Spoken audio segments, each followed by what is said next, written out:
Well, I was planning on not making a video today, but a bunch of stuff was thrown in front of me, so let's do this. YouTube and its parent company, Google, has decided to go full 1984. We saw this coming. A lot of people have been saying this for quite some time, but now it's official.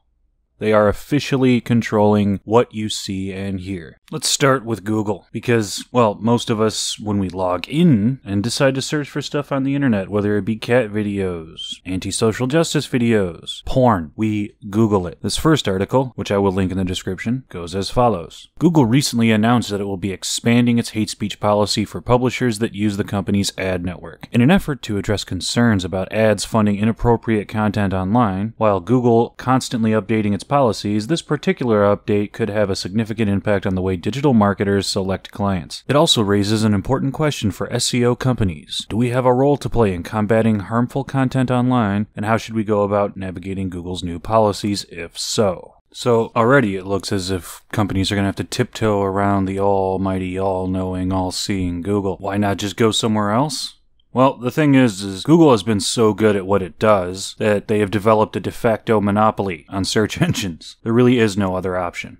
We continue. Google made the decision to change its policies for a number of reasons, one of the biggest being the early 2017 YouTube controversy. In an effort to guard against explicit content with its restricted mode, the company mistakenly targeted multiple LGBTQ+ creators. In its original response to the issue, YouTube said the mode was only applied to LGBTQ+ issues that also address mature subjects such as sexuality and politics. But as more creators, including musical duo Tankin and Sarah, Tyler Oakley, and others began to speak out, it became clear that innocent creators were getting swept into the more explicit content list. Yeah, I remember that, when a lot of creators got the censorship they were asking for so much. And of course, the spread of fake news, and search results in social media forced Silicon Valley titans to confront some thorny issues. In the months since these two big issues, The Hill reported that Google banned more than 200 publishers from its search results. Let that sink in. They are literally deciding what is and is not reality. This is what happens when you put too much faith in an entity. Whether it be a person, a group of people, whatever it may be, eventually it gets to the point where they believe that they have the right to tell you how to think, how to feel, what to say. According to Rick Summers, who oversees the development and implementation of Google's policies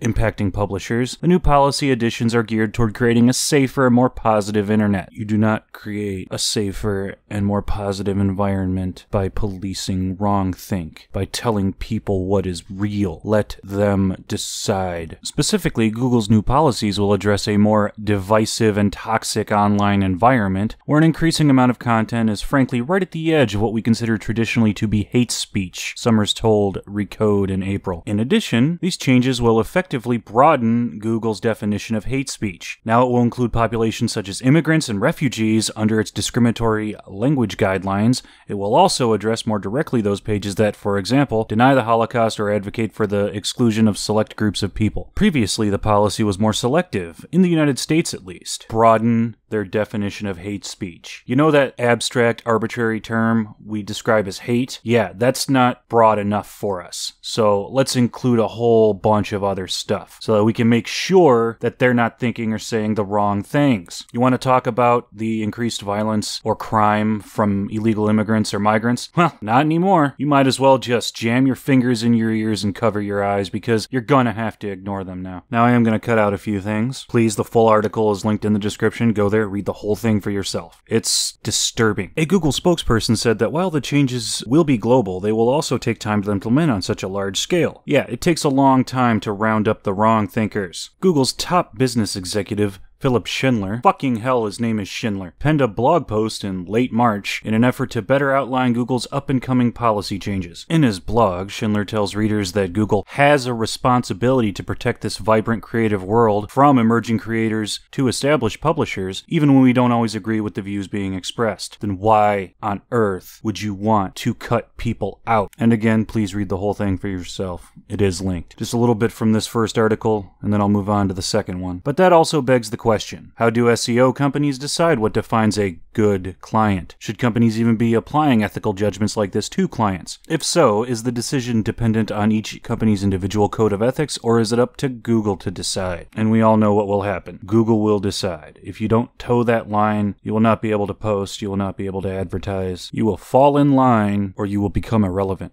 Part 2. My second article, which is also linked. YouTube has a new naughty corner for controversial, religious, and supremacist videos. Yeah, you know where I'm going. Today, YouTube clarified how it plans to handle videos that don't violate any of its policies but still contain offensive religious and supremacist content. Hide them and make sure they can't make any money. Well, guys, you don't break any of our rules, but we still don't like you, so we're gonna make sure that no one can see you. The news comes as a status report on the promises made by Google General Counsel Kent Walker in a June Financial Times op-ed, which announced YouTube was taking several steps to inhibit extremist videos. These steps include investing in machine learning technology to help identify videos associated with terrorism, increasing the number of trusted flaggers to identify content that can be used to radicalize terrorists, and directing potential extremist recruiters to watch counterterrorism videos instead. Walker also wrote that YouTube would take a tougher stance on controversial videos that don't actually violate any YouTube policies. Hey guys, we know you like that anti-SJW content, but we're going to redirect you to some SJW videos telling you how you're an oppressive shitlord and should feel bad for yourself. In a blog post today, YouTube provided a better sense of what the stance entails. Now, when YouTube decides that a flag video doesn't break policy but still contains controversial religious or supremacist content, the video will be put in a limited state. Here the video will exist in a sort of limbo where it won't be recommended or monetized. It also won't include suggested videos or allow comments or likes. It's not censorship because it's still there, but good luck finding it, motherfucker. The new approach will apply to desktop versions of YouTube within the next few months and on mobile soon after that. Of course, when YouTube removes a video, the video can easily be re-uploaded or a mirrored version can spread to different channels. Oftentimes, a video removal only brings more attention to the video and encourages people to re-upload it so it can reach a wider audience. So this decision by YouTube seems like a calculated effort to prevent the spread of offensive content without fully censoring it. What? The Streisand effect is real? You do realize that when someone realizes their video is in this state of limbo you describe, people will just re-upload it and mirror it anyway. Right-wing alternative media figures and conspiracy theorists have been complaining for weeks that YouTube is already manipulating the algorithms to limit their reach and revenue, and this announcement will likely only add to their resentment of a platform they rely upon to reach their audiences. I mean, people don't like it when you tell their audience what they can and cannot see. How do you think their audience feels? YouTube also announced today that it has added to the list of NGOs, that's non-government offices for those of you who don't know, it is working with to help determine that content should be hidden. These organizations include the No Hate Speech Movement, the Institute for Strategic Dialogue, and the Anti-Defamation League. The Anti-Defamation League have decided that Pepe the Frog and Thor's hammer are hate symbols, which recently drew the ire of far-right outlets and pundits by publishing a list of alt-right and alt-light personas. These organizations bring expert knowledge of complex issues like hate speech, radicalization, and terrorism that will help us better identify content that is being used to radicalize and recruit extremists. YouTube stated today we will also regularly consult these experts as we update our policies to reflect new trends. And there it is. They are now actually telling you what it is okay to watch, what is not okay to watch, the specific kind of content you should be watching. Oh, you like Sargon? Well, you shouldn't be watching Sargon, so here's some Anita videos.